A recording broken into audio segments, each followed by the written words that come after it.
오늘로 사도행전 이제 연속해서 하는 이 설교는 오늘로 이제 끝나게 됩니다. 2020년 9월 6일부터 시작해서 81번 22개월 동안 사도행전을 우리가 함께 공부했습니다. 사도행전을 시작할 때 저의 마음은 성령이 오시고 또 교회가 시작이 되고 복음이 전파되는 과정을 밝혀주고 있는 이 사도행전을 통해서 우리 교회가 어떤 방향으로 가야 하는지를 저도 또 우리 교우 여러분도 다 함께 고민했으면 하는 그런 마음에서 사도행전을 설교를 시작했었습니다. 어떤 누구의 교회관도 아닌 성경이 그리고 성령께서 가르쳐 주시는 진정한 교회의 모습이 무언가를 우리 스스로가 다 함께 생각하면서 정말 하나님의 교회가 새롭게 되기를 바라는 그 소망의 마음으로 설교를 시작했었습니다. 목회자로서 또 설교자로서의 부족함 때문에 혹은 우리 교회가 가지고 있는 연약함 때문에 사도행전의 말씀이 우리에게는 아직은 버거운 것이 아닌가 하는 생각을 종종 했었습니다. 그럼에도 불구하고 교회는 사람의 조직이 아닌 하나님의 생명이 숨쉬는 공동체임을 기억할 때 앞으로 사도행전을 읽을 때마다 묵상할 때마다 참된 교회에 대한 꿈이 우리 안에서 다시 이제 솟구치는 그런 은혜가 우리 모두에게 있기를 진심으로 바랍니다. 사도행전은 처음부터 끝까지 복음 전파에 관한 말씀이죠. 오순절 성령 강림 이후 교회가 시작이 되고 또 전도가 시작이 되고 복음이 전해지게 되면서 많은 박해가 있었지만 예루살렘 교회가 그 갖은 박해 속에서도 하나님의 사람들을 세워간 그런 기록이 이 사도행전이다라고 말할 수 있습니다. 베드로와 바울을 중심으로 해서 유대인들뿐만 아니라 이방인들에게까지 복음이 전해지는 곳마다 교회는 어김없이 세워졌고 거기에서 하나님의 사람들이 또 세워졌습니다. 선교적인 관점뿐만이 아니고 교회 성장이라는 관점에서 혹은 제자훈련의 관점에서 보아도 이 사도행전은 교회의 본질이 무엇인가 하는 질문에 대한 해답이고 또 그런 교회들을 모델로서 또 소개하고 있습니다. 교회의 본질은 복음 전파입니다. 복음을 전하지 않는 교회는 교회가 아니죠. 하나님의 말씀 주의 복음을 전하는 과정에서 교회도 생기는 것이고 또 신자도 생기는 것이고 하나님의 일꾼들도 세워지는 것 아니겠습니까?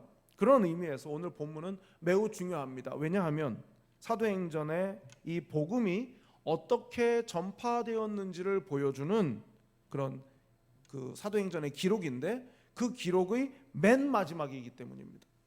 복음이 어떻게 전해지고 교회의 본질이 무엇인지를 계속 얘기하고 있는 그 사도행전 전체의 맨 마지막 끝이기 때문에 그래서 오늘 본문이 매우 중요하다 이렇게 말할 수 있습니다.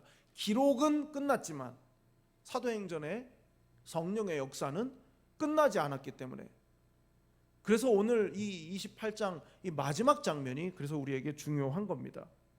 말하자면 바통이 우리에게 전달이 된 것이죠.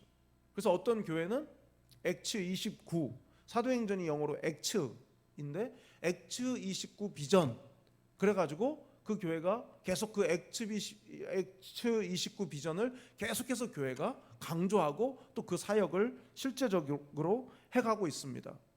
저는 그 교회만의 이야기가 아니라고 생각합니다. 사도행전의 역사는 아직 끝나지가 않았다. 지금도 우리가 사는 이곳에서 사도행전의 역사, 성령의 역사는 계속되고 있고 그런 의미에서 우리는 지금도 사도행전 29장을 계속해서 써가는 중이다 라고 말할 수 있습니다. 그 사명을 우리가 감당해야 되는 것이죠. 그래서 오늘 이 시간에는 우리에게 넘겨주신 이 바통을 어떻게 우리가 이어받아야 하는지를 함께 생각해 보려고 합니다. 먼저 오늘의 본문 속에 이 사도행전 28장 16절에서 31절 속에 나타나 있는 하나님은 누구신가? 먼저 그것을 생각해 보려고 합니다. 하나님은 어떤 분이신가? 당신의 뜻을 반드시 이루시는 분이시다. 당신의 뜻을 반드시 이루시는 분이시다 하는 겁니다. 자, 30절 31절입니다.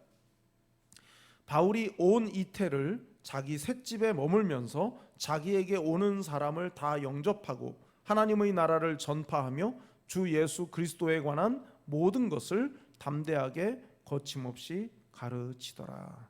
바울이 로마에 도착했을 때 생각 밖의 상황이 이제 벌어졌습니다.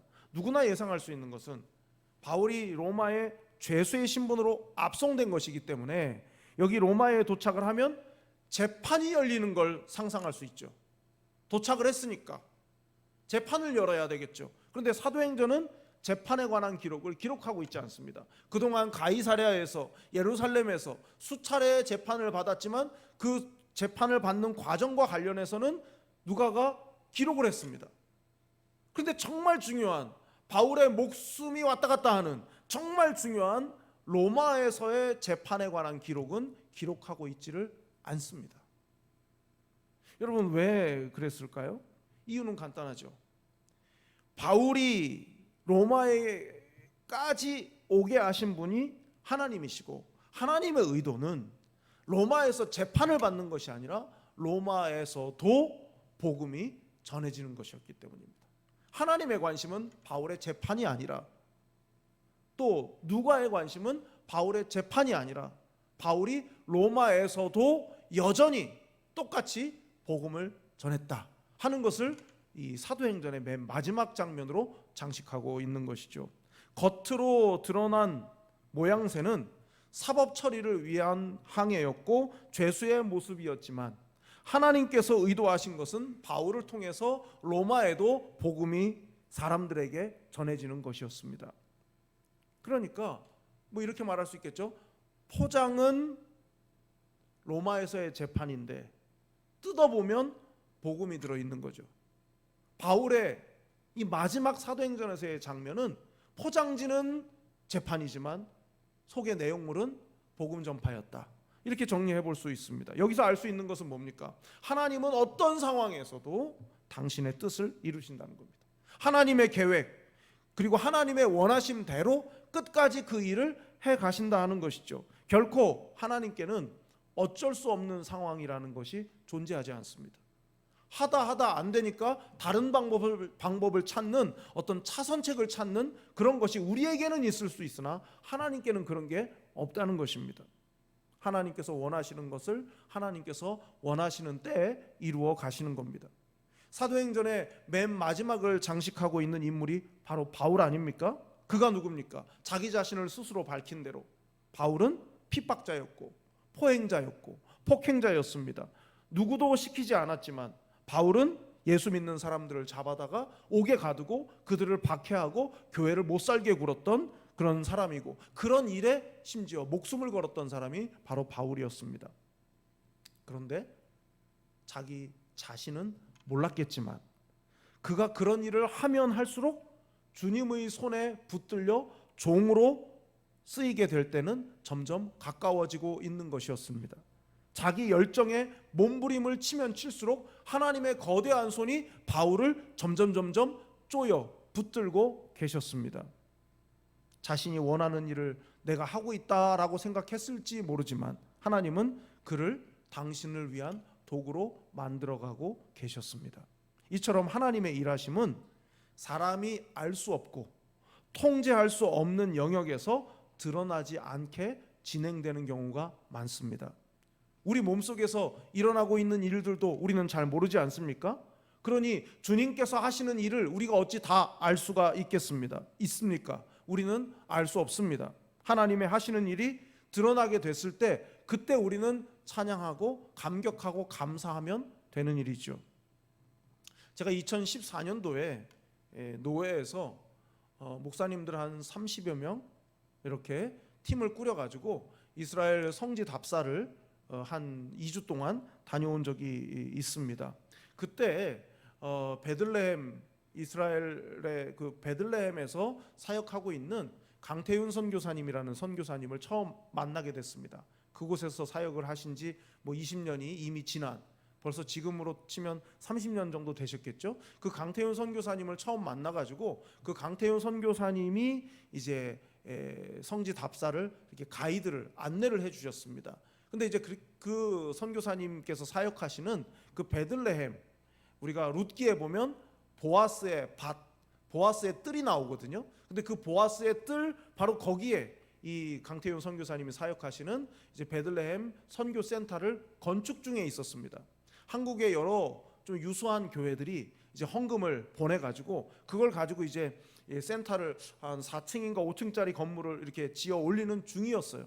그러니까 콘크리트로 건물을 세웠는데 뭐 바닥도 공사를 안 했고 문짝도 안 달았고 계단에 난간도 설치하지 않고 여기저기 막 이렇게 철근들이 튀어나와 있고 좀 위험한 이제 그런 현장이었는데 1층부터 꼭대기층까지 옥상까지 그 선교사님이 저희 일행을 다 이렇게 안내를 하면서 이 공간은 뭐 했을 공간입니다. 이 공간은 무슨 용도로 지금 만들고 있습니다. 설명을 쭉 했어요. 인상적이었던 것은 여기는 태권도장을 만들 자리입니다. 태권도를 이 팔레스타인 사람들한테 가르쳐 주기 위해서 이제 공사하고 있습니다. 또 여기는 한의원을 여기에 만들 겁니다. 한의사를 모셔가지고 여기서 이제 진맥도 보고 침도 놓고 다 그렇게 하기 위해서 한의원으로 쓸 공간입니다. 이렇게 얘기했어요. 그게 8년 전이에요. 근데 이제 저희 팀보다 먼저 이제 그 성지답사를 했던 다른 팀들한테도 똑같은 방식으로 이제 여기는 무슨 공간입니다. 기도해 주십시오. 이렇게 했었단 말이죠. 그리고 이제 세월이 지났어요. 근데 이제 그 저희보다 앞서 안내를 받았던 팀에 똑같이 여기는 한의원으로 쓸 곳입니다라고 했을 때 거기 찾아 방문했던 한 목사님이 그럼 제가 여기 와서 사역을 해야겠네요. 어떤 목사님 한 분이 그렇게 얘기를 하셨다는 거예요.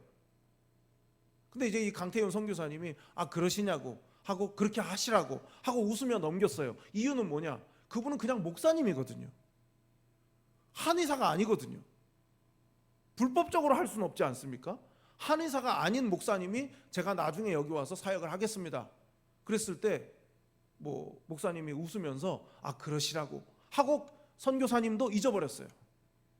그랬는데 8년이 지났거든요. 2014년이거든요. 그때가 8년이 지났는데 그 목사님, 저희보다 먼저 기수로 가신 그 목사님이 한국에 와가지고 한의대에 들어갔습니다. 그리고 7년 동안 침수를 배우고 한의대를 졸업하고 박사학위까지 땄어요. 그리고 지난주에 2022년 7월 첫째 주에 드디어 그 건물에 베들레헴 한의원이라고 간판을 붙였습니다. 그리고 머리가 하얀 이 한의사 목사 출신의 이 한의사가 거기서 지난주에 팔레스타인 사람들에게 침을 놓기 시작했습니다. 사람들이 막 몰려드는 거죠. 제가 지난주에 그 연락을 받고 정말 소름이 끼쳤고 제 아내한테 얘기했더니 막 눈물을 글썽거리더라고요. 자기는 거기 가보지도 않아놓고. 참 제가 그 생각이 많이 들었습니다. 사람들의 눈에는 그 목사님이 한의대를 다니고 한의학을 공부할 때 노후 준비하는구나 라고 사람들이 생각했을 거라고 생각이 됐어요. 어찌 보면 노후 준비가 맞긴 하죠. 공부하고 면허를 따고 학위를 받았을 때 정말 노후 준비였다면 한국의 한의원을 차려야죠. 거기는요 돈 받을 곳도 아니고 선교사로 나간 겁니다. 우리가 생각할 때 베들레헴이지 베들레헴은 팔레스타인 사람들이 아랍 사람들이 사는 곳이에요. 유대인들은 베들레헴 좋아하지 않습니다. 왜냐하면 아직 메시아가 안 왔다고 생각하는데 일부 사람들이 여기서 하나님의 아들이 태어났다라고 주장을 하니까 정말 유태인들은 히브리 사람들은 베들레헴을 좋아하지 않습니다. 베들레헴에 다 아랍 사람들로 꽉 차 있거든요. 유학생 조금 빼놓고는 한인들도 별로 없습니다. 거의 없습니다. 하지만 거꾸로 예수님을 알지 못하는, 아니 예수님에 대해서 전혀 알고 싶은 마음조차 없는 그 사람들에게 복음을 전하기 위해서 편안하고 보장된 삶을 포기하고 그곳에 가서 말도 통하지 않는 사람들에게 침을 놓는 것은 누가 그분의 마음을 움직였고 누가 그 목사님을 위해서 일하고 계시는가가 분명하게 드러나는 것 아니겠습니까? 하나님의 이끄심이고 하나님의 일하심 아니겠습니까? 겉으로 볼 때는 한의사가 되고 또 낯선 곳에서 호기심이 있는 사람들을 불러들여 가지고 그들에게 침을 놓는 그런 멋진 인생을 도전하고 있다. 겉으로는 그렇게 보이겠지만 그 속에는 복음이 담겨 있는 것이죠. 노후를 준비하기 위해서, 노후를 의미 있게 보내기 위해서 그냥 노후 준비를 하고 또 그런 삶을 실제로 실현했다라고 보이겠지만 실은 그 속에 복음이 있는 것이죠.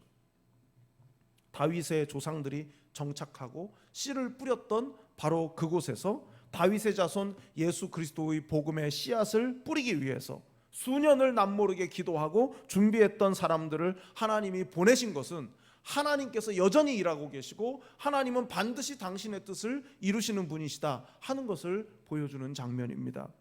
지금 여러분의 상황이 바울처럼 겉으로 드러나는 모양 자체가 무언가 막힌 것 같고 남 부끄러운 상황인 것 같아도 낙심하지 마시기를 바랍니다.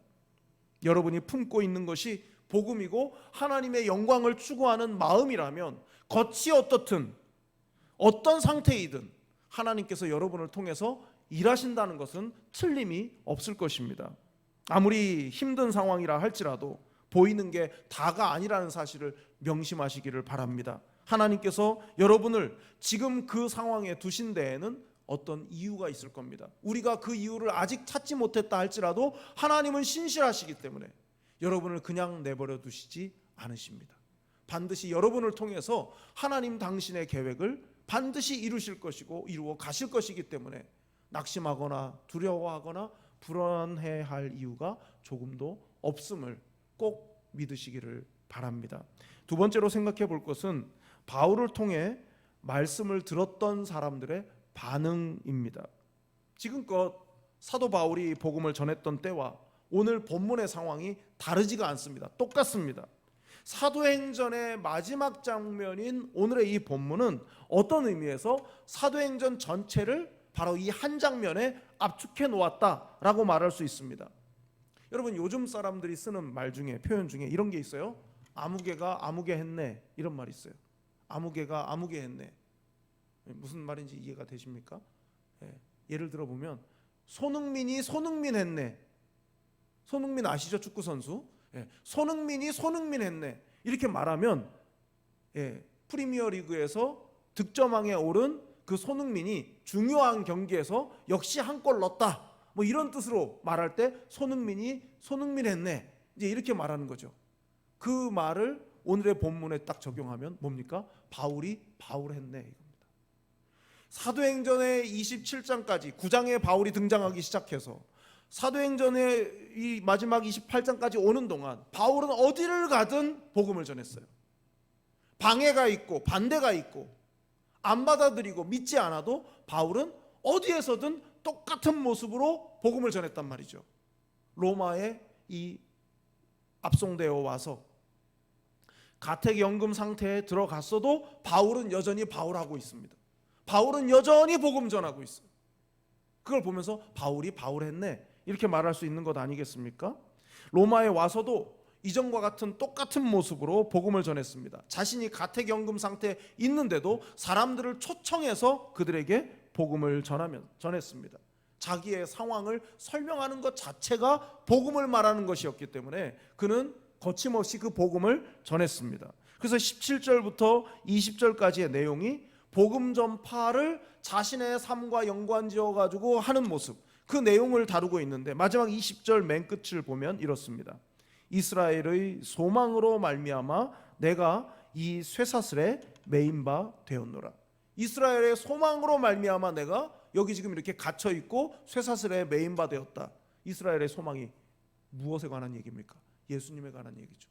그냥 이스라엘의 소망은 곧 예수님을 말하는 거예요. 예수님 때문에 내가 여기 이렇게 쇠사슬에 매인 바 되었다. 그렇게 말합니다. 그러면서 자신이 머물고 있는 집에 찾아오는 사람들에게 그리스도의 복음을 설명하는데 그 내용 중에 하나가 23절을 보세요. 그들이 날짜를 정하고 그가 유숙하는 집에 많이 오니 바울이 아침부터 저녁까지 강론하여 하나님의 나라를 증언하고 모세의 율법과 선지자의 말을 가지고 예수에 대하여 권하더라. 아침부터 저녁까지 사람들이 바꿔가면서 계속 찾아온 거예요. 바꿔가면서 계속 찾아오는 사람들에게 바울이 복음을 전했는데 어떻게 전했습니까? 그들이 원래 알고 있는 하나님에 대한, 그러니까 구약의 말씀이겠죠. 하나님에 대한 그 구약의 말씀과 예수 그리스도를 연결해 가지고 복음을 전했다는 거예요.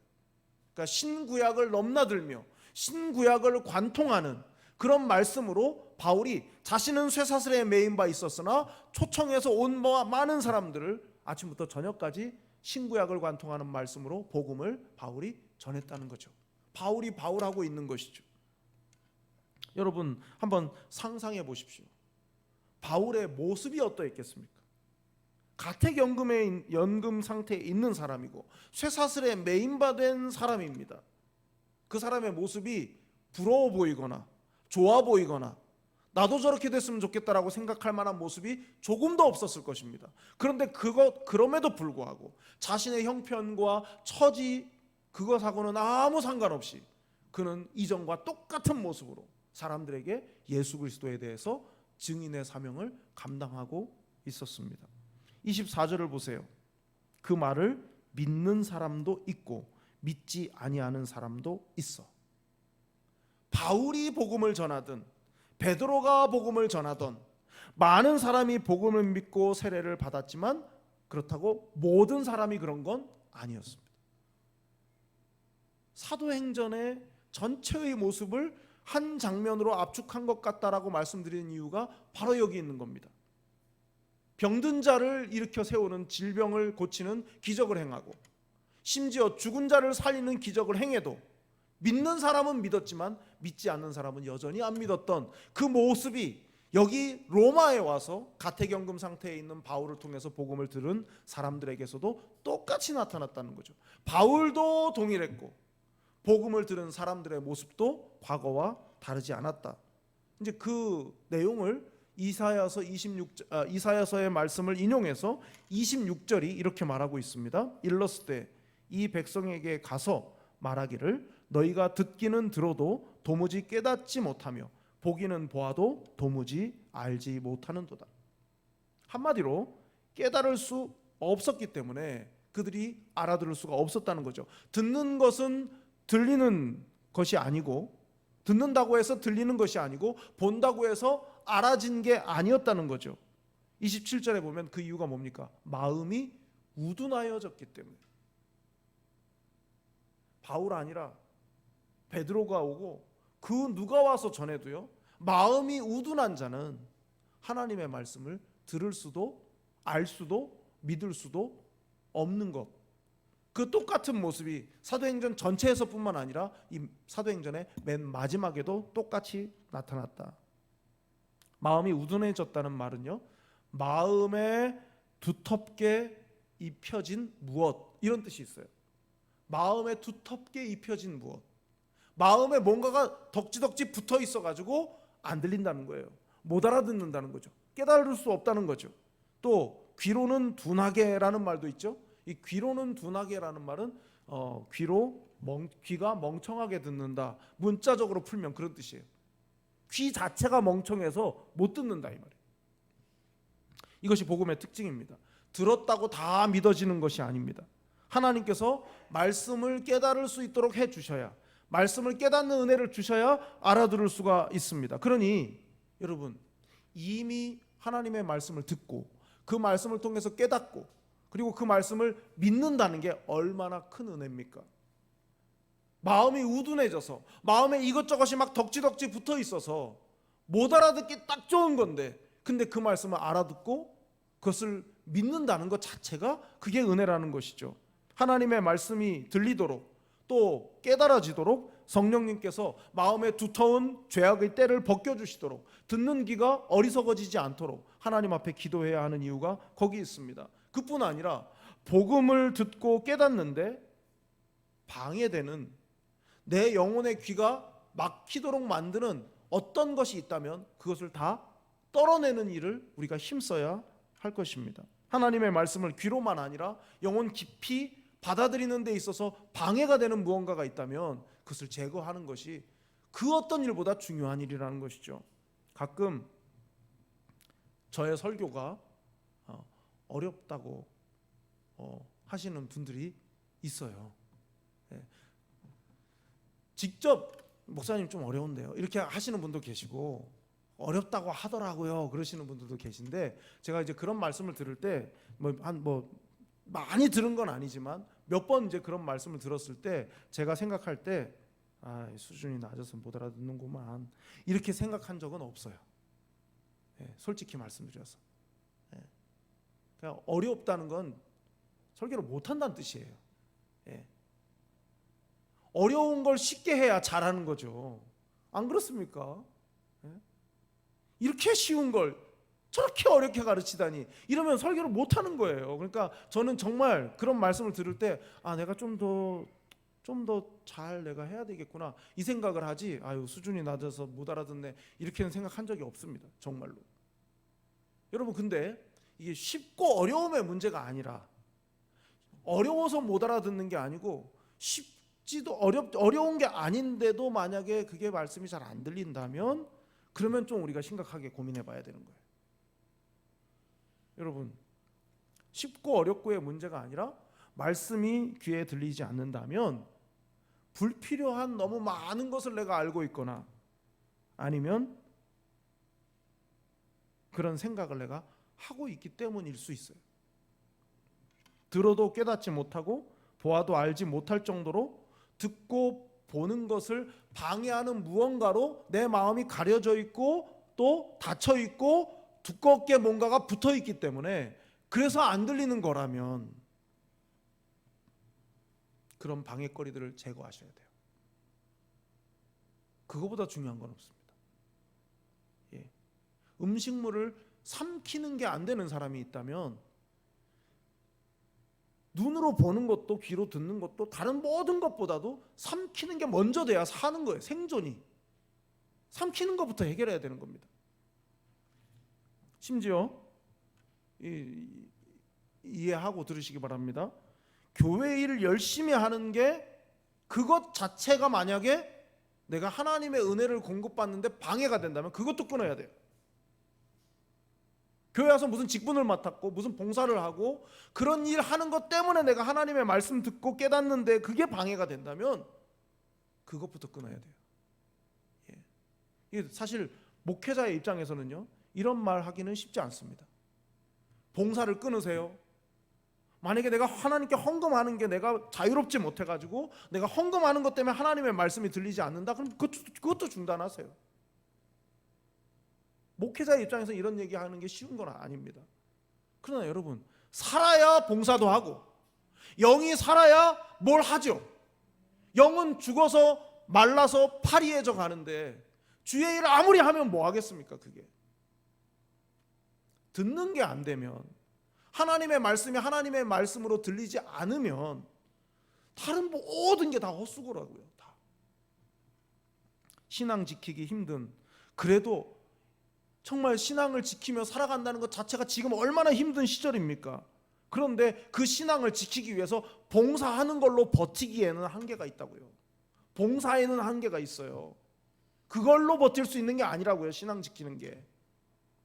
그래서 일보다 은혜를 선택하시는 여러분이 되시기를 바랍니다. 바울은요, 만 2년 동안을 로마에 구금되어 가택연금 상태에서 생활했습니다. 그러나 생각해보면, 또 말씀을 읽어보면 그 가택연금 2년이 바울을 크게 힘들게 한 것 같지 않습니다. 본래 가택연금은 한 사람을 가택연금 시킬 때 로마 병사 2명이 붙어요. 2명이 그 사람을 지켜야 되거든요. 근데 오늘 본문 16절에 의하면 한 사람이 지켰습니다. 2명이 아니라 1명이 바울을 지키게 했어요. 이유는 뭐 짐작해 볼 수 있죠. 멜리데 섬의 유라굴로 광풍으로 인해서 표류하면서 난파됐을 때, 그때 그 모든 과정들, 난파의 상황부터 또 그 멜리데 섬에서 다시 나오게 되는 그 모든 과정을 다 지켜본 백부장 율리오라는 사람이 바울이 누군지를 그 기간을 통해서 다 봤기 때문에 바울의 편의를 상당히 많은 부분 율리오가 허용을 했던 것 같습니다. 그러니까 1명의 병사만 딱 붙여두고 많은 자유가 바울에게 보장이 된 거죠. 뭐 자유라는 것은 벗어날 수는 없지만 그 지역을 찾아오는 사람들이 얼마든지 찾아올 수 있도록 이제 그렇게 이제 배려를 해 준 것이죠. 그래서 30절과 31절에 의하면 바울은 방문자들을 얼마든지 만날 수 있었고, 그리고 자신이 원하는 대로 그들에게 복음을 전할 수가 있었습니다. 자, 30절 31절을 봅니다. 바울이 온 이태를 자기 셋집에 머물면서 자기에게 오는 사람을 다 영접하고 하나님의 나라를 전파하며 주 예수 그리스도에 관한 모든 것을 담대하게 거침없이 가르치더라. 제 눈에 들어온 말씀은 담대하게 거침없이, 담대하게 거침없이. 이 담대하게라는 말은 직역하자면 모든 담대함으로, 모든 담대함을 총동원해서 바울이 복음을 전했다는 거예요. 그러니까 이걸 거꾸로 뒤집으면요, 담대하지 않아도 전할 수 있는 상황은 아니었다는 뜻이 됩니다. 육체의 자유가 억압을 받고 있는 상황이고, 누군가가 감시를 하고 있었고, 오는 사람들은 누구나 다 맞이할 수야 있었겠지만 그 오는 사람들이 다 바울에 대해서 좋은 마음을 가지고 오는 사람들이 아니었기 때문에 바울은 모든 담대함을 총동원해서 그들에게 복음을 전했어야 했습니다. 그리고 신분상 자기 자신이 죄수였기 때문에 다른 사람들이 바울을 인정하기가 참 어려운 그런 상황 가운데서 조금도 주눅들지 않고 담대하게 거침없이 복음을 전했습니다. 이 거침없이라는 말도요, 예전에 봤던 개역 한글판 성경에서는 그 많은 사람이 없었더라라고 번역을 했지만, 이 거침없이라는 단어로 이제 번역이 새롭게 바뀌었습니다. 연금 상태에서 자신을 찾아오는 사람들에게 복음을 담대하게 전함에 있어서 누구도 그것을 가로막을 수 없었다는 뜻이에요. 아무도 막을 수 없었다. 이게 이제 거침없이 전했다, 이제 이런 뜻이 되는 거죠. 원래는 이 거침없이라는 말이 법정에서 쓰이는 그런 용어입니다. 어떤 의미냐? 바울이 셋집에서 연금 상태에 있으면서 사람들을 초대해서 그들에게 복음을 환영하면서 전할 때 전혀 법적으로 문제가 없었다는 뜻이에요. 그것이 거침없이라는 뜻입니다. 법적 문제 없이, 하자 없이 그는 모든 담대함을 총동원해서 복음을 끝까지 전했다, 이제 이런 뜻이 되는 거죠. 여기서 이제 중요한 것은 바울의 형편입니다. 가택연금이라고 하는 환경이 바울을 막을 수는 없었다는 뜻이에요. 환경이 그의 복음 전파를 막지 못했다는 뜻입니다. 여러분, 왜 하나님은 사도행전의 맨 마지막 장면을 이렇게 끝맺도록 하셨을까요? 이유는 간단합니다. 바울의 가택연금 속에서 복음을 전했던 그 상황이 오늘 교회의 상황이라는 거죠. 오늘 우리의 상황인 거예요. 복음을 전하는 것 자체가 믿지 않는 사람들에게는 불쾌합니다. 참 이상하죠? 무슨 해코지를 하는 것도 아니고 복음인데, 좋은 것을 소개하는 건데, 굿뉴스를 소개하는 건데 왜 불쾌해하는지 모르겠습니다. 무조건 싫고 기분 나빠합니다. 그건 바울의 때나 지금이나 달라진 게 없습니다. 공식적인 자리에서 나가서 말하는 것은 허용되지만 교회나 예수님이나 성경이나 하나님이나 천국이라는 단어는 사용하지 말라. 이게 오늘 세상의 모습 아니겠습니까? 더군다나 우리가 코로나를 겪고 있기 때문에 더 많은 제약과 복음 전하는 것을 방해하는 더 많은 방해 요소들이 생겼습니다. 그러나 담대하게 거침없이 복음은 계속 전해야 합니다. 여러분, 2년 3년 가까운 세월 동안 우리가 눈치 보느라, 사람들 불편하게 하지 않게 하느라 우리 스스로 양보하고 내준 것이 얼마나 많습니까? 다른 것은 그럴 수 있고 공동체로 살아가기 때문에 그렇게 한다 하지만, 그러나 여러분, 복음의 본질과 구원의 길까지 우리가 내줄 수는 없지 않겠습니까? 그런데 여러분, 담대하게 거침없이 교회가 그렇게 하지 못했다고. 제재와 방해가 있어도 담대하게 거침없이는 아까 말씀드렸죠, 법적으로 걸릴 것 없이입니다. 법적으로 하자 없이, 법적으로 문제될 것 없이 지혜를 구하면서 거침없이 담대하게 거침없이 복음을 전해야 되는 것은 바울의 상태의 그 상황이나 지금 우리나 똑같다는 것이죠. 사도행전 28장 아마 여러분이 이렇게 읽어보시면서 혹시 느끼셨는지 모르겠습니다. 끝맺음이 뭔가 허약해 보여요. 사도행전 28장의 이 끝맺음이 끝맺음이 뭔가 개운치가 않아요. 뭔가 좀 힘있게 딱 끝나지를 않아요. 왜 그렇겠습니까? 처음 말씀드린 것처럼 기록은 끝났는지 몰라도 사도행전의 역사는 끝나지가 않았기 때문인 거예요. 계속 이어지고 있기 때문에 그렇습니다. 바울은 자신이 달려갈 코스를 완주했습니다. 그리고 바통이 뭐겠습니까? 복음이죠. 그 바통을 우리에게 넘겨줬어요. 바울은 자신의 코스를 다 돌았습니다. 복음, 그 바통인 복음을 넘겨받은 우리가 달려가야 돼요. 어금니를 꽉 깨물고 하나님이 주신, 우리에게 맡기신 이 복음의 사명을 우리 앞에 펼쳐져 있는 여러 가지 우리 삶의 장애물이 눈에 보이지만 그러나 이 경주를 끝낼 수는 없습니다. 계속 달려가야 되죠. 숨이 멎을 것 같은 순간도 있고요. 내가 과연 저 장애물을 넘을 수 있을까 싶을 정도로 높은 장애물이 있을 수도 있지만 그러나 담대하게 거침없이 그 장애물을 뛰어넘어야 합니다. 우리와 함께 여전히 일하시는 하나님께서 하나님의 역사를 이루어 가실 것이기 때문에, 그리고 그 하나님께서 우리에게 끊임없이 깨닫도록 말씀을 통해서 우리를 일깨우실 것이기 때문에 우리는 그 바통을 손에 쥐고 끝까지 달려가야 됩니다. 우리가 달려야 할 코스를 중단함 없이 담대하게 거침없이 달려가야 할 것입니다. 여러분, 주님이 우리에게 그 바통을 쥐게 하셨습니다.